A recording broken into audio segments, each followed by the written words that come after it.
تو ہم نے 3 دن کا الٹیمیٹم دیا ہے۔ جو اسلام آباد پولیس نے کل ایک پیغام دیا تھا کہ میں نے سب لوگوں کو رہا کیا ہے، ہم اس کو غلط ثابت کرتے ہیں۔ تک کی صورتحال یہ ہے کہ ہمارے ساتھ سنجیدہ قسم کے مذاکرات کرنے کے لیے کوئی نہیں آیا ہے۔ تو آن میڈیا جو ہے نا یہ بات اعتراف کیا گیا تھا کہ جو تشدد کیا گیا وہ غلط تھا، جو اسلام آباد پولیس کا جو رویہ تھا وہ غلط تھا۔ اگر رویہ غلط تھا تو FIRs کس لیے؟ ظہیر بلوچ کہاں ہے؟ میں ان سے یہی سوال کرتی ہوں۔ یہ آپ کی سنجیدگی ہے اس مسئلے کو لے کر، اور یہ بلوچستان کی وہ عوامی تحریک ہے جس کو آپ ابھی دبا نہیں سکتے کہ اس تحریک میں ہمارے ساتھ پورا ملک کھڑا ہے۔ ڈاکٹر صاحبہ، یہاں پہنچنے تک بہت سارے معاملات اور بہت ساری مشکلات کا آپ کو سامنا کرنا پڑا۔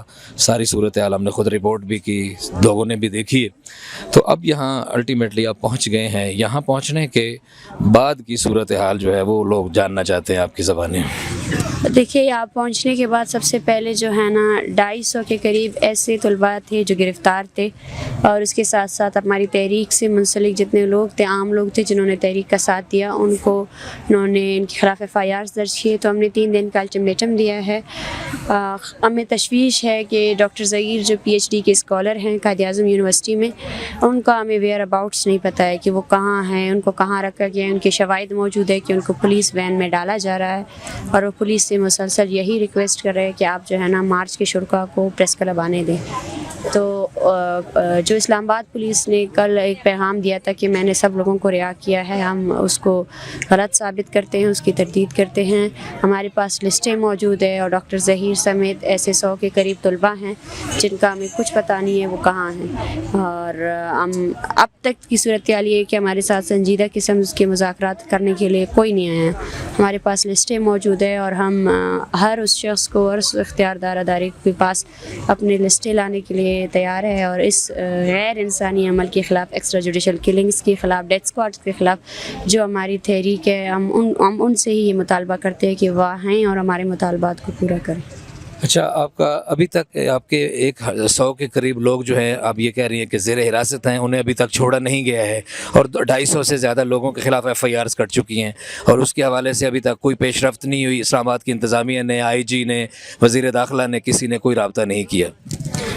جی نہیں، اور مسئلہ یہ ہے کہ سب سے پہلے تو آن میڈیا جو ہے نا یہ بات اعتراف کیا گیا تھا کہ جو تشدد کیا گیا وہ غلط تھا، جو اسلام آباد پولیس کا جو رویہ تھا وہ غلط تھا۔ اگر رویہ غلط تھا تو FIRs کس لیے؟ آپ نے FIR کس لیے کیا؟ جب آپ نے یہ غلطی ایکسیپٹ کی ہے کہ سب سے بڑی غلطی کنفرنٹیشن کرنے کی غلطی، معصوم جو شہری تھے جو پروٹیسٹ کرنے آئے تھے ان کو آپ نے واٹر کینن سے، بٹن چارجز سے مارا، وہ غلط تھا، تو پھر FIR کس لیے؟ ظہیر بلوچ کہاں ہے؟ میں ان سے یہی سوال کرتی ہوں۔ اس کے باپ نے ابھی مجھے فون کال کیا ہے، وہ اتنے پریشان ہیں، انہوں نے اپنی زندگی کی جمع پونجی ظہیر پر لگا دی کہ ظہیر کل کو PhD کرے گا، وہ بلوچستان کے لیے، بلوچ کے لیے کچھ کرے گا۔ میں ان کو کیا جواب دوں؟ میں اس ریاست کو بولتی ہوں کہ آج پورا بلوچستان سراپا احتجاج ہے جبری گمشدگی کے خلاف، اور اس کے جواب میں آپ اور لوگوں کو گمشدہ کر رہے ہیں۔ یہ آپ کی سنجیدگی ہے اس مسئلے کو لے کر؟ یہاں سے ظاہر ہوتا ہے کہ یہاں پر جو ہے نا اس مسئلے کو لے کر اس ریاست کے جتنے انسٹیٹیوٹ ہیں ان میں سے کوئی سنجیدگی کا مظاہرہ نہیں کر رہے ہیں۔ وہ جو لوگ پہلے سے لاپتہ تھے، جن کے لیے یہ تحریک چلائی گئی ایکسٹرا جوڈیشل کلنگز کے خلاف، ان کے لیے تو آج تک ہمارے ساتھ کسی نے بات ہی نہیں کی۔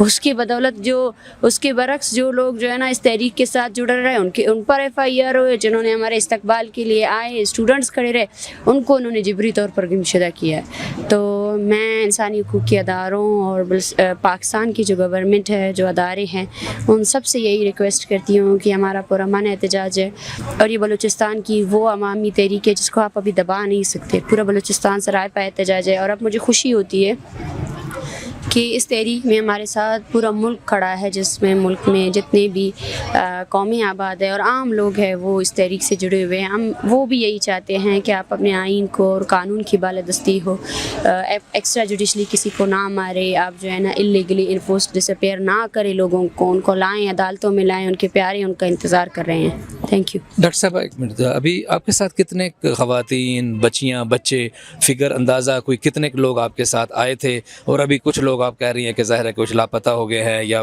آگے پیچھے، یا کچھ لوگ واپس چلے گئے ہیں۔ اس وقت آپ کے قافلے میں کتنے لوگ شریک ہیں جو یہاں نیشنل پریس کلب میں بیٹھے ہوئے ہیں، جو آپ کے ساتھ ہم آواز ہیں؟